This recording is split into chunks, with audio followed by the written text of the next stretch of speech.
नमस्कार, मंडी live collar show में आपका स्वागत है। मैं हूं मृत्युंजय कुमार झा।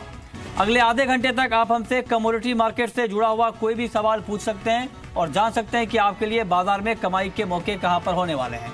हमारा टोल फ्री नंबर है 1800-180-3545। साथ ही आप 01204258-237 पर भी अपना सवाल पूछ सकते हैं। और आज आपके सवालों के जवाब देंगे अनुज गुप्ता, एंजल कमोडिटी के हमारे साथ जुड़े हैं, और साथ ही हमारे साथ वीरेश श्रीमत हैं, कार्वी कॉमट्रेड के हेड ऑफ रिसर्च हैदराबाद से। आप दोनों का बहुत बहुत स्वागत है कार्यक्रम में। शुरुआत करते हैं मार्केट के ताज़ा हाल से कि फिलहाल बाजार में किस तरह का एक्शन देखने को मिल रहा है। ये हम आपको बताने जा रहे हैं कि शाम के कारोबार में मार्केट में किस तरह की हलचल है। गोल्ड में करीब 58 रुपए की मजबूती है, 28,390 के आसपास है एमसीएक्स पर गोल्ड। इसके अलावा दूसरे अगर सिल्वर की बात करें तो यहाँ पर 162 रुपए की मजबूती है, 38,043 का स्तर है एमसीएक्स पर चांदी में।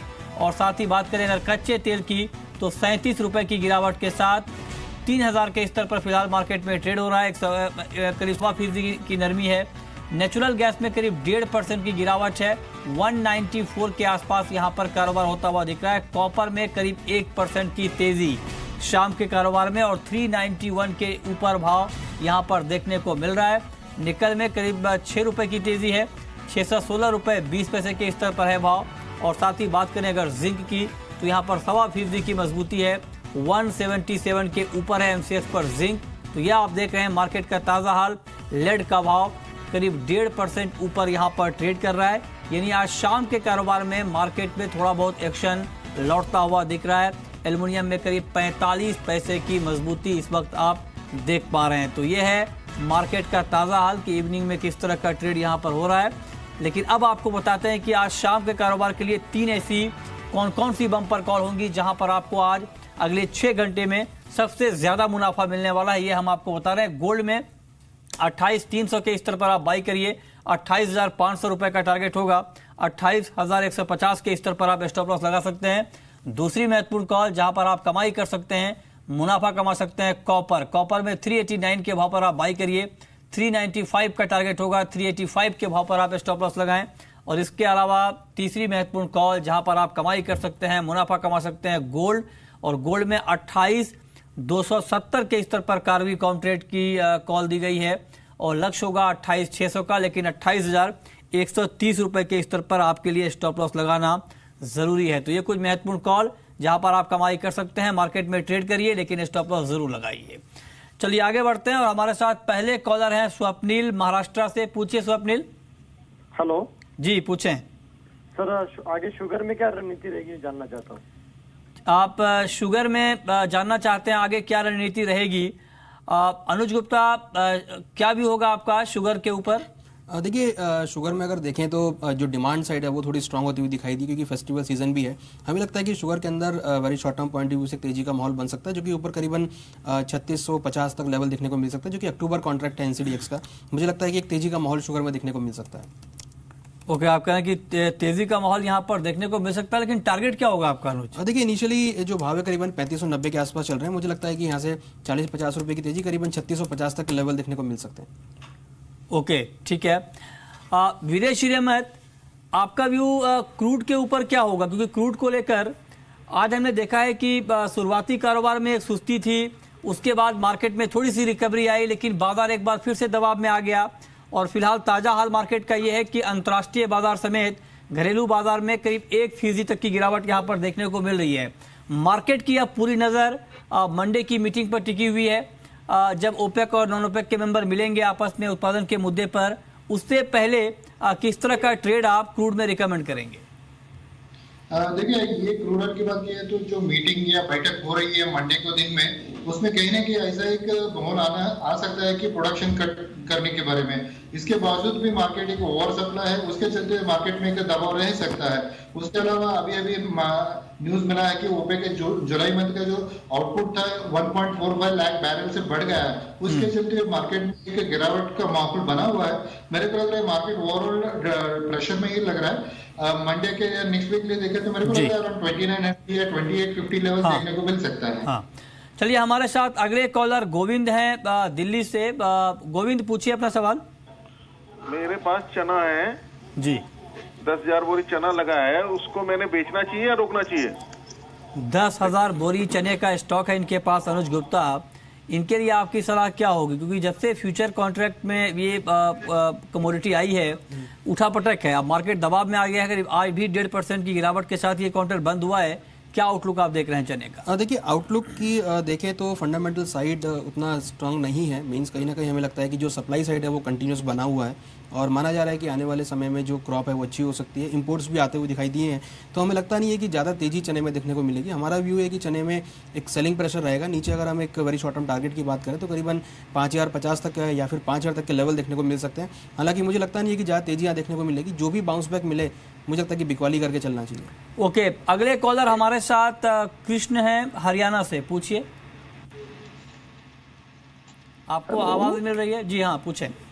सर, सिल्वर के बारे में क्या अपडेट है?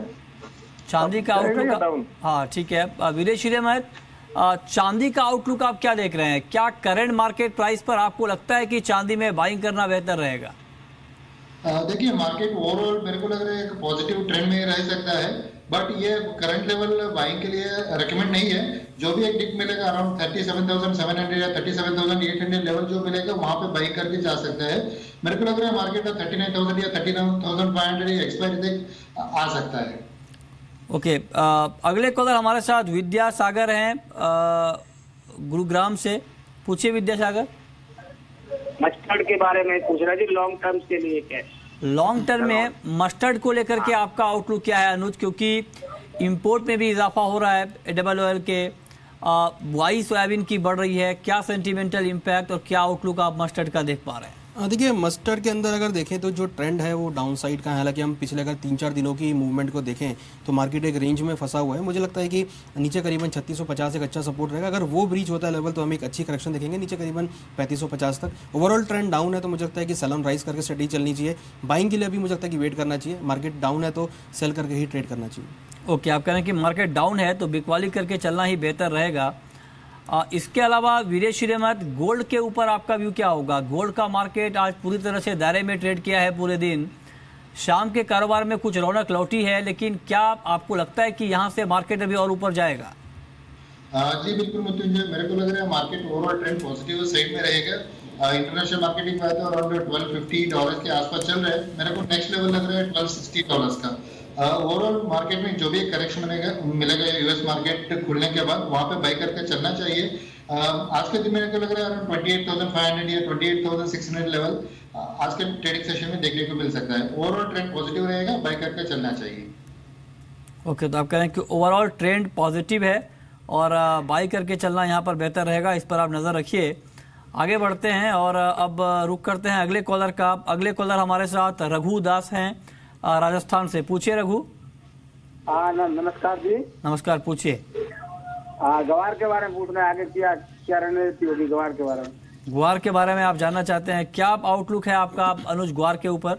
देखिए, फंडामेंटल साइड जाए तो जो बुआई है वो अच्छी हुई है और अगर हम देखें तो जो एरिया है वही बढ़ता हुआ दिखाई दिया है। तो कोई तेजी का यहाँ पे कारण लगता नहीं है। हमें लगता है कि ग्वार अगर हम देखें तो एक रेंज में फंसा हुआ है और अगर हम टेक्निकल चार्ट्स पे देखें तो वहाँ भी जो ट्रेंड है वो एक डाउन साइड का दिख रहा है। हालांकि पिछले 3-4 दिनों से मार्केट एक रेंज में कंसोलिडेट कर रहा है। मुझे लगता है कि एक सेलिंग प्रेशर यहाँ पर आ सकता है, जो कि नीचे की तरफ भाव देखने को मिल सकते हैं। इनिशियली हमें लगता है कि एक सपोर्ट करीबन 3360 के आसपास बना हुआ है। अगर वो लेवल ब्रीच होता है तो भाव नीचे करीबन 3260 3250 तक देखने को मिल सकते हैं। हालांकि ट्रेंड डाउन है तो सेल ऑन राइज करके चलना चाहिए। ओके, तो आप कह रहे हैं कि तेजी पर बिकवाली करके चलना बेहतर रहेगा। इस पर आप नजर रखिए।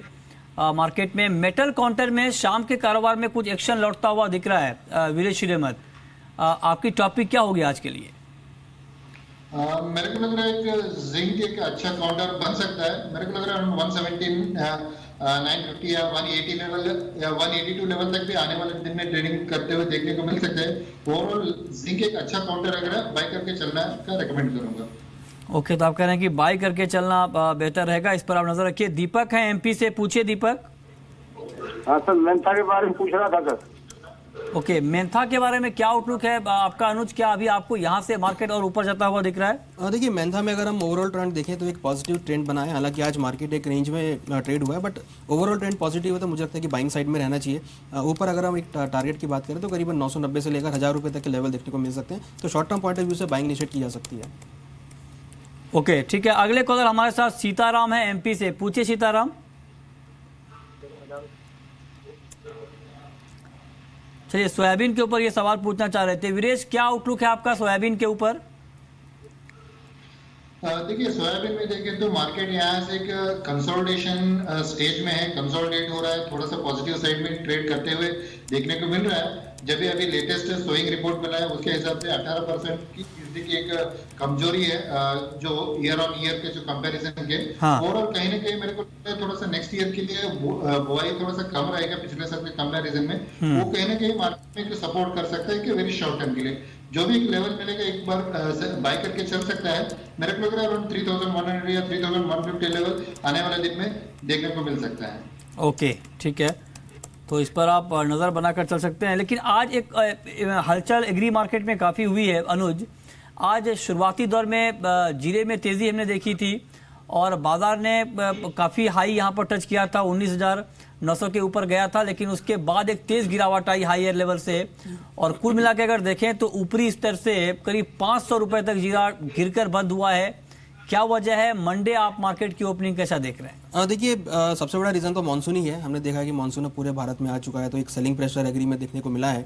दूसरी अगर हम बात देखें तो जीरे के भाव 20,000 के आसपास आए थे, जहां पर अगर हम देखें तो कहीं ना कहीं जो डिमांड है वो इफेक्टेड होती हुई दिखाई दी थी और जो डिमांड है वो यहाँ पर वीक होती हुई दिखाई दी, जिसकी वजह से हमने देखा है कि भाव नीचे की तरफ आते हुए दिखाई दिए। इवन अगर हम फिजिकल मार्केट की बात करें तो वहाँ पर भी अराइवल कुछ बढ़ते हुए दिखाई दिए, क्योंकि 20,000 के आसपास एक अच्छी प्रॉफिट बुकिंग लेवल है, जो कि मुझे लगता है कि आगे भी हो सकता है। तो very short term point of view से मुझे लगता है कि जीरे के अंदर अभी मीन्स अगर मंडे की बात करें तो बिकवाली का माहौल देखने को मिल सकता है। इवन अगर हम टर्मरिक में भी देखें तो आज लोअर सर्किट था, तो मुझे लगता है कि जीरा और टर्मरिक दोनों में ही आने वाले दिनों में कुछ गिरावट और हम देख सकते हैं। तो दोनों के अंदर ही हमें लगता है कि बिकवाली करके चल सकते हैं। ओके, ठीक है, तो आप कह रहे हैं कि दोनों के अंदर यहाँ पर बिकवाली करके चलना बेहतर रहेगा। महेश हैं दिल्ली से। पूछिए महेश। मेरा चने के सवाल है, 6,000 रुपये आ सकते हैं क्या? क्या चने का भाव 6,000 रुपये तक जाने की संभावना आपको विदेशी रहमत दिख रही है? चने में मेरे को ऐसा है कि कोई भी रीजन नहीं है 6,000 जाने के लिए, क्योंकि ओवरऑल सप्लाई साइड एक कंफर्टेबल लेवल में है। आने वाला और 2 महीने के बाद चना का एक नया सोइंग सीजन भी शुरू होने वाला है। कहीं ना कहीं मार्केट ओवर सप्लाई रहेगा, डिमांड भी एक ठीक ठाक रहेगा, जैसे नीड बेस्ड डिमांड रहेगा। मेरे को नहीं लग रहा है मार्केट 600,000 ज्यादा गए तो मार्केट 5400 या 5500 एक बार टेस्ट कर सकता है। ओके, विकास हैं अगले कॉलर चंदौसी से। पूछिए विकास। सर, मैंने 980 रुपए की 5 लॉट मेंथा ले रखा है, क्या करूं? ओके, 980 पर आपने 5 लॉट मेंथा बाई किया है। इनके लिए आपकी सलाह अनुज क्या होगी? देखिए, मेंथा के अंदर जैसा कि हमने बताया कि ट्रेंड पॉजिटिव है, तो जो इनकी बाइंग पोजीशन इसको होल्ड कर सकते हैं। इनकी पोजीशन के लिए स्टॉप लॉस करीबन 945 का रहेगा। टारगेट हमें लगता है कि 990 से लेकर 1,000 रुपए तक टारगेट देखने को मिल सकता है, तो उस रेंज में आने के बाद एक बार प्रॉफिट बुकिंग कर सकते हैं। और इस वक्त की एक बड़ी खबर आपको बता रहे हैं कि सोमवार से एमसीएक्स पर काली मिर्च का वायदा शुरू हो जाएगा। हमें ये जानकारी मिल पा रही है और आपको बता दें कि 24 जुलाई से काली मिर्च का वायदा कारोबार शुरू हो रहा है एमसीएक्स के ऊपर। सबसे पहले जी बिजनेस ने आपको ये खबर दी थी आज से 3 दिन पहले कि एमसीएक्स पर जल्द काली मिर्च का वायदा कारोबार शुरू हो सकता है। सितंबर, अक्टूबर और नवंबर कॉन्ट्रैक्ट के लिए यह कारोबार होगा। तो एमसीएक्स को मंजूरी मिल गई है। 1 टन का लॉट साइज यहां पर तय किया गया है। ये भी मैं आपको बता दें, डिटेल्स जानकारी हमारे पास उपलब्ध है। एमसीएक्स की एग्री कारोबार में विस्तार की बड़ी योजना है, उसी के तहत काली मिर्च का वायदा कारोबार यहां पर शुरू किया जा रहा है। इससे पहले एनसीडीएक्स पर काली मिर्च का वायदा कारोबार होता था। क्वालिटी से जुड़ी कुछ खबरों की वजह से ये वायदा बंद किया गया था, लेकिन अब एमसीएक्स ने इसमें पहल की है। दुनिया में सबसे ज्यादा उत्पादन काली मिर्च का भारत में होता है। अनुज गुप्ता, क्या आपको लगता है कि इस काउंटर में भी इतना पोटेंशियल है कि इसमें अच्छा खासा वॉल्यूम जनरेट हो पाए? देखिए, अगर हम जब ये अर्लियर कॉन्ट्रैक्ट था उसमें हमने काफ़ी अच्छा वॉल्यूम देखा था। मुझे लगता है कि इस बार भी इसमें अच्छा वॉल्यूम रहेगा। इवन अगर हम देखें तो काफ़ी वेटेड कॉन्ट्रैक्ट रहा है और काफ़ी टाइम से इसका वेट रहा है और ये लॉन्च हो रहा है, तो मुझे लगता है कि काफ़ी अच्छा वॉल्यूम यहाँ देखने को मिलेगा, चाहे वो हेजर्स साइड से हो चाहे वो ट्रेडिंग साइड से हो। मुझे लगता है कि दोनों ही तरफ से इसमें एक अच्छा वॉल्यूम देखने को मिलेगा और इसमें एक अच्छा एक potential trading point of view से भी रहेगा। विदेशी रहमत, आपका व्यू क्या होगा? फंडामेंटल आपको काली मिर्च के फिलहाल कैसे दिख रहे हैं? देखिए अभी हमने फिजिकल मार्केट के काली मिर्च का भाव देखा तो एक मल्टी ईयर लो पे चल रहा है। यहाँ से मार्केट कंसोलिडेट होकर थोड़ा सा एक रिकवरी साइड में है। अभी जो नेक्स्ट सीजन अपना इंडिया में आएगा वो दिसंबर जनवरी में आएगा। अभी ओवरऑल ग्लोबल मार्केट में जो सप्लाई रहेगा सिर्फ वियतनाम और इंडिया से ही रहेगा, फिर भी वो एक रिस्ट्रिक्टेड रहेगा। उसके चलते मार्केट में कहने की एक सप्लाई शॉर्टेज तो जरूर रहेगा। उसके चलते मेरे को लग रहा है मार्केट एक पॉजिटिव दायरे में ट्रेड करने देख सकते हैं, क्योंकि ये भी एक बहुत दिनों का एक इंतजार था ट्रेडिंग कम्युनिटी का। जो भी पार्टिसिपेंट्स है इसका वो भी एक अच्छा बता रहे हैं कि एक हेजिंग प्लेटफॉर्म मिल रहा है अपने को, कुछ एक्सपोर्ट करने के लिए, कुछ ट्रेड करने के लिए। ओवरऑल ट्रेंड मेरे को लग रहा है पॉजिटिव लग रहा है in the short to medium term. Okay, तो आपको पॉजिटिव दिख रहा है अनुज, लेकिन चूंकि एक नया कॉन्ट्रैक्ट आ रहा है एमसीएक्स के ऊपर और आमतौर पर एग्री कमोडिटी की ज्यादा ट्रेडिंग एनसीडीएक्स के ऊपर होती है, तो ऐसे में क्या आपको लगता है कि एमसीएक्स की ये पहल कामयाब हो पाएगी? देखिए जो कॉन्ट्रैक्ट है ये हमेशा से लिक्विड कॉन्ट्रैक्ट रहा है। जब पहले था ये तो ये मैटर नहीं करता कि किस एक्सचेंज के ऊपर है, ये मैटर करता है कि कॉन्ट्रैक्ट अवेलेबल है। और पहले भी इसकी जो इसका डिटेल थी, जो इसकी परफॉर्मेंस थी, वो काफ़ी लिक्विड रही है। तो मुझे लगता है कि एमसीएक्स पर लॉन्च हो रहा है तो डेफिनेटली इसमें काफ़ी लिक्विडिटी रहेगी। कॉन्ट्रैक्ट डिपेंड करता है कि क्या है, तो पेपर हमेशा लिक्विड कॉन्ट्रैक्ट रहा है। बस इसमें एक की है कि सावधानी वाली बात रहेगी, जो क्वालिटी कंसर्न जो लास्ट टाइम हमने एनसीडीएक्स में देखे थे, मुझे लगता है कि हो सकता है कि इस बार नहीं होंगे, और हो सकता है कि इस बार जो क्वालिटी कंसर्न है वो अच्छे रहेंगे। तो डेफिनेटली पार्टिसिपेंट जो है वो यहाँ पर बढ़ेंगे। ओके, तो आप कह रहे हैं कि पार्टिसिपेंट्स यहाँ पर बढ़ेंगे, इस पर आप नज़र रखिए। और मंडे से ये प्लेटफॉर्म आपके लिए उपलब्ध होगा ट्रेडिंग का काली मिर्च में एमसीएक्स के ऊपर। तो एक नई कम्युनिटी यहाँ पर ऐड हो रही है फ्यूचर प्लेटफॉर्म पर। आगे बढ़ते हैं, अब आपको बताते हैं कि अब तक के जो आंकड़े आए हैं खरीफ बुआई के वो कैसे हैं, और ताज़ा आंकड़े कृषि मंत्रालय ने जारी किए हैं खरीफ बुआई को लेकर के। और आपको बता दें कि अब तक 21 जुलाई तक 685 लाख हेक्टेयर से ज़्यादा में खरीफ की बुआई हुई है, यानी पिछले साल के मुकाबले अब तक करीब 12 लाख हेक्टेयर ज़्यादा में खरीफ फसलों की बुआई हुई है। धान, दलहन, गन्ना और कपास की बुआई में बढ़ोतरी हुई है। ये आंकड़े आप देख पा रहे हैं अपनी स्क्रीन पर। धान का रकबा 177 लाख हेक्टेयर है। इसके अलावा अगर देखें तो दलहन की बुआई करीब 93 लाख हेक्टेयर में हुई है, जो कि पिछले साल करीब 90 लाख हेक्टेयर में हुई थी। हालांकि तिलहन की बुआई में गिरावट आई है। तिलहन की बुआई लास्ट ईयर करीब 145 लाख हेक्टेयर में हुई थी अब तक, जो कि अभी घटकर इस दौरान करीब 123 लाख हेक्टेयर में हुई है। तो तिलहन की बुआई के मोर्चे पर थोड़ी बहुत चिंता है, लेकिन ओवरऑल जो खरीफ की बुआई है उसमें करीब 12 लाख हेक्टेयर का इजाफा हुआ है। अनुज, क्या सेंटिमेंटल इम्पैक्ट आप मंडे को एग्री मार्केट पर देख रहे हैं? देखिए एग्री मार्केट के अंदर अगर देखें तो एक सेलिंग प्रेशर कंटिन्यूस बना हुआ है, और उन्होंने देखा है कि भाव नीचे की तरफ ही आते हुए दिखाई दे रहे हैं। तो हो सकता है कि मंडे को भी मार्केट एक सेलिंग के साथ मार्केट चलता हुआ दिखाई दे, गिरावट के साथ आता हुआ दिखाई दे। हालांकि अगर हम सोयाबीन की बात करें, जैसे कि हम देख भी रहे हैं कि तिलहन के अंदर जो रकबा है वो कम हुआ है, तो मुझे लगता है कि सोयाबीन के अंदर थोड़ी सी एक तेजी का माहौल बन सकता है। अदरवाइज मुझे लगता है कि चाहे वो चना हो, चाहे वो कपास हो, उसमें गिरावट देखने को मिल सकती है।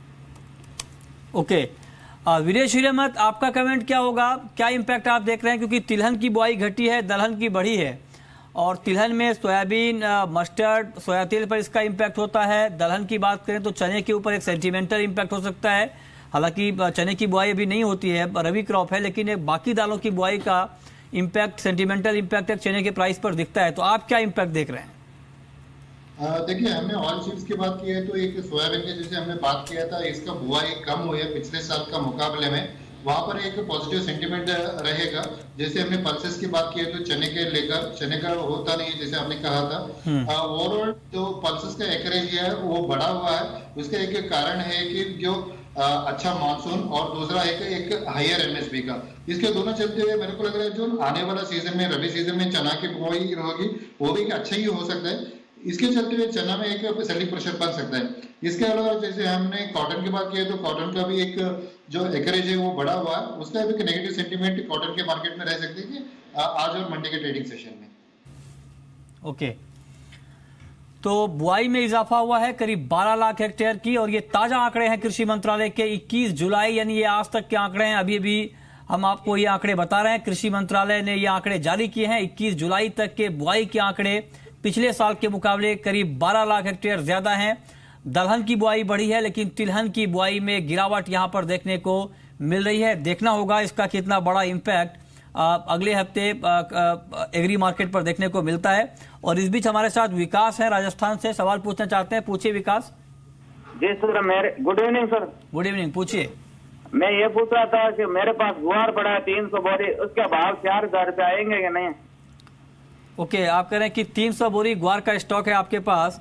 क्या आउटलुक आप देख पा रहे हैं लॉन्ग टर्म के लिए अनुज ग्वार में? देखिए, हमें लगता है कि अगर हम 2 से 3 महीने की बात करें, क्योंकि लॉन्ग टर्म अभी नहीं है, मुझे लगता है कि 2 से 3 महीने का हम आउटलुक यहाँ पे देख सकते हैं। तो मुझे लगता है कि एक सेलिंग में मार्केट रहेगा, एक रेंज में मार्केट फंसा हुआ रहेगा, बिकवाली यहाँ पर हावी रहेगी, क्योंकि कहीं ना कहीं अगर हम फंडामेंटल साइड जाएं तो वो अभी एक सेलिंग का इंडिकेशन दे रहा है। साथ में अगर हम टेक्निकल चार्ट्स पे भी देखें तो भाव में गिरावट रही है। हो सकता है कि भाव में कुछ उछाल देखने को मिले 3500 के आसपास। तो मुझे लगता है कि जो भी उछाल मिलता है वहाँ पे मौका होगा कि अपनी पोजीशन से एग्जिट कर लें। ओके, अगले कॉलर हमारे साथ राजेंद्र हैं रतलाम से। पूछिए राजेंद्र। राजेंद्र, आपको आवाज आ रही है? लगता है इनसे हमारा संपर्क नहीं हो पा रहा, लेकिन ये जिंक के ऊपर सवाल पूछना चाह रहे हैं। जिंक के ऊपर क्या व्यू है आपका वीरेश हिरेमठ? जैसे मैंने पहले ही बताया था, जिंक एक अच्छा काउंटर है आज का इंट्राडे ट्रेडिंग सेशन के लिए। मेरे को लग रहा है यहाँ पे जो भी एक डिप मिलेगा अराउंड 177 का लेवल मिल गया तो वहाँ पे अच्छा रहेगा, वहाँ पे बाई करके चलना चाहिए। आज टारगेट रहेगा 179 180 लेवल्स का, और 175 लेवल्स का एक स्टॉप लॉस के साथ ट्रेड करना चाहिए।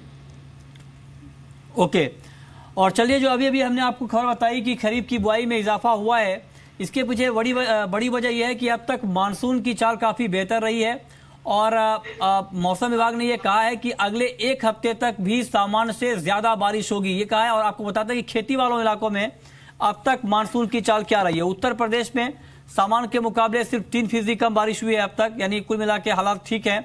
बिहार में सामान्य के मुकाबले 7% कम बारिश हुई है अब तक के, ये हालात हम आपको बता रहे हैं। इसके अलावा महाराष्ट्र में सामान्य से 10% ज्यादा बारिश हुई है। ये आप देख रहे हैं मानसून की चाल क्या रही है खेती वाले इलाकों में।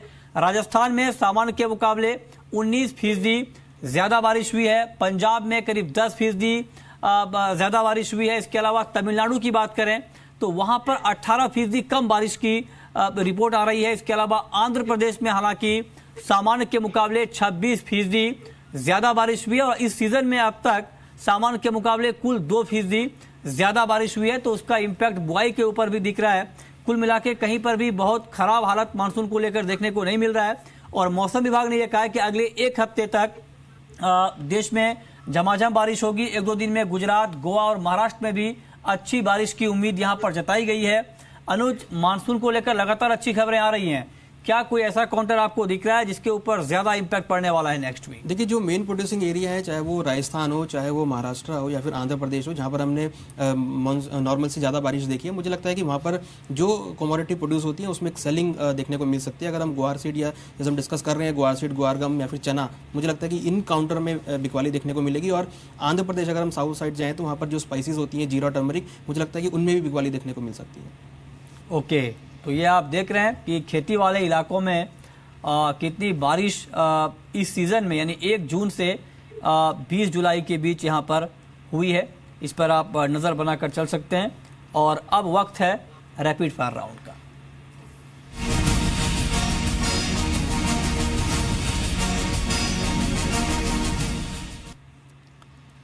अनुज गुप्ता, आपकी पहली रैपिड फायर कॉल क्या होगी? देखिए, हमारी पहली रैपिड फायर कॉल सिल्वर में रहेगी। हमें लगता है कि सिल्वर में बाय करके चल सकते हैं। इनिशियल टारगेट 38,300 से लेकर 38,500 तक देखने को मिल सकता है। ओके, आपकी कॉल वीरेश हिरेमठ। मैं नेचुरल गैस चुनूंगा। नेचुरल गैस सेल करके चलना चाहिए। मेरे को लग रहा है अराउंड 190 लेवल आज का ट्रेडिंग सेशन में देखने को मिल सकता है। आपकी आखिरी कॉल अनुज? हमारी भी नेचुरल गैस में ही सेल कॉल है। हमें लगता है कि नीचे 189 तक के लेवल देखने को मिल सकता है। ओके, बहुत बहुत शुक्रिया आप अनुज आपका, और वीरेश हिरेमठ आपका भी हमसे जुड़ने के लिए और बताने के लिए कि आज कहाँ पर कमाई के मौके होने वाले हैं। तो फिलहाल इस बुलेटिन में इतना ही। वक्त है ब्रेक का। ब्रेक के बाद भी खबरें लगातार जारी हैं। नमस्कार।